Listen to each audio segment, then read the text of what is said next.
प्रभाकर मणि तिवारी। आप देख रहे हैं मेरा खास कार्यक्रम पॉलिटिक्स विद प्रभाकर। विभीषण का नमक खाया लेकिन नमक का कर्ज नहीं उतारा आज तक। विभीषण पिछले 1 साल से उस वादे के पूरा होने का इंतज़ार कर रहा है जो उसे उस समय दिया गया था। जी नहीं, मैं रामायण की कोई कथा सुनाने नहीं जा रहा हूँ। मैं जिस विभीषण का जिक्र कर रहा हूँ वो बांकुड़ा ज़िले के एक चतुर्दिही जैसे अनाम से गांव का रहने वाला दैनिक मजदूर हैं विभीषण हांसदा।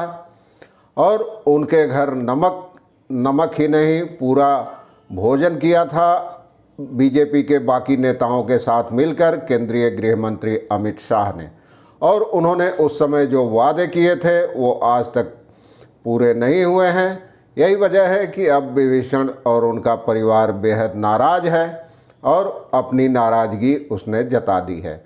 नमक का कर्ज आप जानते हैं बहुत सबसे बड़ा कर्ज माना जाता है। और पिछले विधानसभा चुनाव में पश्चिम बंगाल में उसके बहुत पहले से खासकर बीजेपी के केंद्रीय नेताओं में, वो चाहे अमित शाह हों या जेपी नड्डा हों, किसानों, खेतिहरों, मजदूरों के घर दोपहर के भोजन का रिवाज चल पड़ा था। अगले दिन तमाम अखबारों में सुर्खियां बनती थी, तस्वीरें छपती थी, नेशनल टेलीविज़न चैनलों पर दिखाया जाता था। और ये एक पार्टी की जोड़ने की कोशिश थी बंगाल के आम लोगों के साथ खुद को। हालांकि कोशिश कामयाब नहीं हो सकी जितनी पार्टी को उम्मीद थी। बहरहाल आज की कहानी देखिए, बेहद दिलचस्प है और आखिर तक वीडियो देखें। जचे तो इस चैनल को सब्सक्राइब करें, मित्रों परिजनों से शेयर करें और घंटी का निशान भी दबा दें।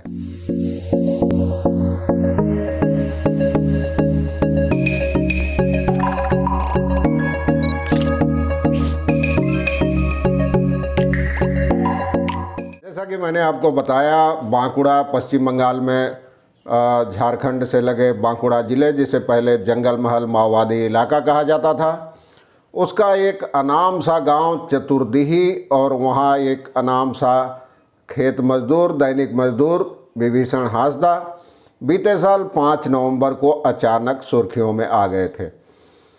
पश्चिम बंगाल में सत्ता पर कब्जे के लिए वार्म अप के दौरान गृह मंत्री अमित शाह और बीजेपी के बाकी नेता दोपहर को वहाँ उन्होंने भोज खाया था विभीषण हांसदा के घर पे।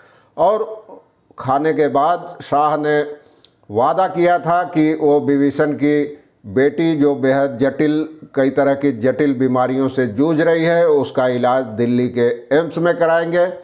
लेकिन उस वादे को 1 साल से ज़्यादा हो चुके हैं।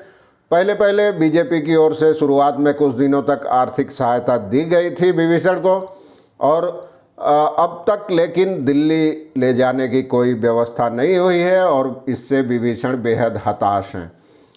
आपको बताया मैंने 5 नवंबर 2020 को अचानक विभीषण का घर सज गया था। उस दिन बंगाल के दौरे पे आए अमित शाह, बीजेपी के तत्कालीन प्रदेश अध्यक्ष दिलीप घोष और केंद्रीय नेता कैलाश विजयवर्गीय सह कई नेताओं ने, पार्टी के कई नेताओं ने विभीषण के घर दोपहर का भोज खाया था।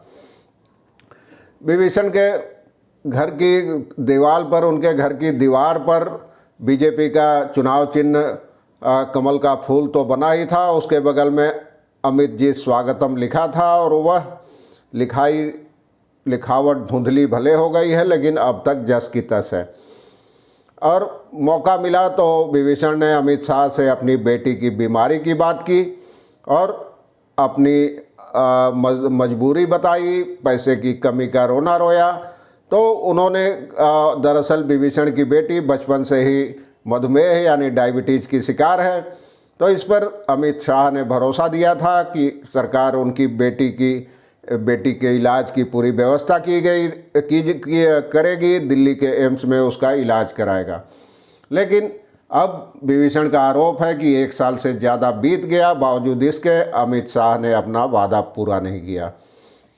विभीषण ने पत्रकारों से कहा कि उस समय तो सबने कहा था कि मेरी बीमार बेटी के इलाज का बोझ उठाएंगे, दिल्ली के एम्स में ले जाकर उसका इलाज कराया जाएगा।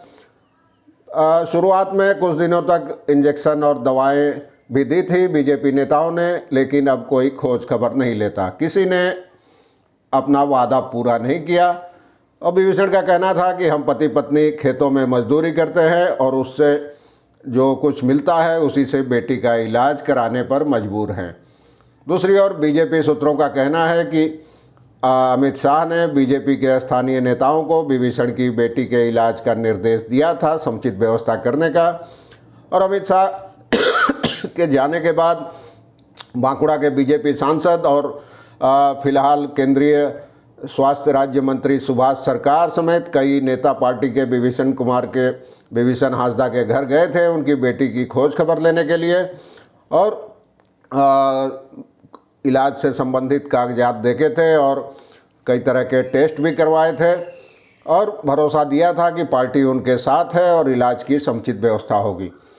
उस समय विभीषण और उनकी पत्नी मोनिका ने सोचा था कि शायद बेहतर इलाज मिलने पर उनकी बेटी शीघ्र स्वस्थ हो जाएगी, लेकिन उसके बाद दिन लगातार बीत रहे हैं, लेकिन अब तक उनकी बेटी रचना का दिल्ली जाना नहीं हो सका है और ऐसी कोई भविष्य में उम्मीद भी नहीं नज़र आ रही है। इससे हांसदा दंपति लगभग टूट गए हैं और विभीषण का कहना है कि मेरी बेटी को रोज़ 4 बार इंसुलिन का इंजेक्शन देना होता है, उसके साथ कई दवाएं भी देनी होती है। कुल मिलाकर महीने में 5,000 से ज़्यादा का खर्च है। पहली बार शुरुआती दौर में कुछ लोगों ने सहायता की थी, लेकिन अब कोई खोज खबर भी नहीं लेता। विभीषण की पत्नी मोनिका ने भी पत्रकारों से कहा कि हमको लेकर राजनीति कर रहे हैं सभी लोग। उस समय तो सबने राजनीति की, लेकिन किसी ने अपना वादा पूरा नहीं किया। हम लोग दैनिक मजदूरी कर थोड़ा बहुत जो कमाते हैं उसी से इलाज भी करवाते हैं और रोजी रोटी भी चलती है, लेकिन इलाज में भारी खर्च है, इसलिए अब यह संभव नहीं हो पा रहा है। हालांकि केंद्रीय मंत्री सुभाष ने, केंद्रीय मंत्री जो हैं वहाँ जो गए थे, तो उन्होंने हांसदा परिवार के आरोप को गलत बताया है। उनका कहना है कि विभीषण की बेटी के इलाज और दवाओं की खरीदने की सारी व्यवस्था की जा चुकी है, उनके घर नियमित रूप से दवाएं पहुंच रही है और कुछ दिन पहले उनके बैंक अकाउंट में 10,000 रुपये की रकम भी भेजी गई है। हालांकि मंत्री ने एम्स में ले जाने वाली बात पर कोई टिप्पणी नहीं की और राज्य के पूर्व मंत्री श्यामल सांतरा ने भी विभीषण को भरोसा दिया था कि कोलकाता ले जाकर उनकी बेटी का इलाज कराया जाएगा, लेकिन अब विभीषण की नाराज़गी की बात सुनकर श्यामल ने कहा है कि हम नियमित रूप से संपर्क में हैं उनके, कोई असुविधा अगर हुई तो परिवार को कहा गया है कि हमसे संपर्क कर सकता है।